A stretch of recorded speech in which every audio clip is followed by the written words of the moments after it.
সরকারি ভিডব্লিউবি চাল বিতরণের সুবিধাভোগীদের নিকট টাকা আদায় করছিল ইউপি সদস্যরা। ইউপি সদস্যদের আটক করে সেই টাকা উদ্ধার করেছে বাংলাদেশ সেনাবাহিনী। পঞ্চগড়ের বোদা উপজেলার ঝলই শালশিরি ইউনিয়নে এ ঘটনা। সোমবার দিনভর তদন্ত শেষে ঘুষের 1,13,900 টাকা উদ্ধারের পর 11 জন ইউপি সদস্যকে জনসম্মুখে আটক করে নিয়ে যায় সেনাবাহিনী। সাথে ছিল উপজেলা প্রশাসন ও পুলিশ সদস্যরা। আটক ওই ইউপি সদস্যরা বর্তমানে বোদা থানায় রয়েছে বলে জানা গেছে।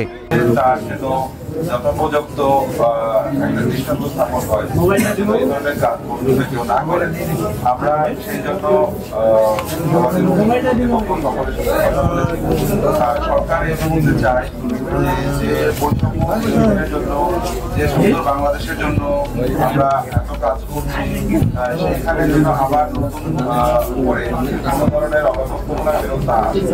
এই জন্য যে অপরাধটি হয়েছে আমরা জানি যে এটা আসলে অপরাধ। এখানে আমরা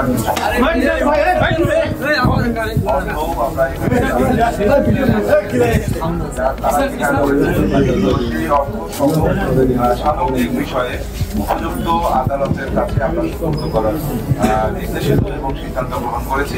আমরা আশা করছি উপযুক্ত আদালত এই ব্যাপারে উপযুক্ত একটা সিদ্ধান্ত দেবে এবং এটা এই অঞ্চলের সততা সারা বাংলাদেশের জন্য।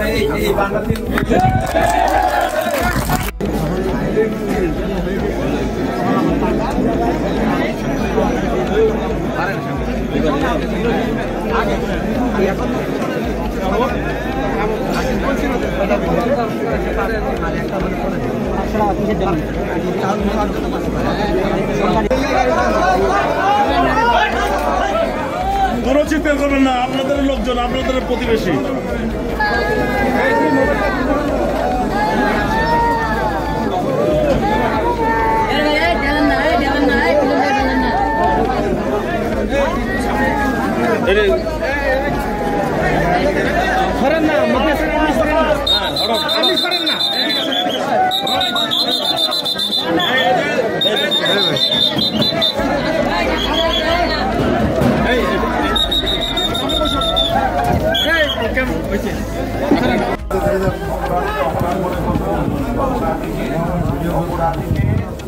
তার অপরাধের যতটুকু আদালত সেই পর্যন্ত আমরা অপেক্ষা করবো। আমার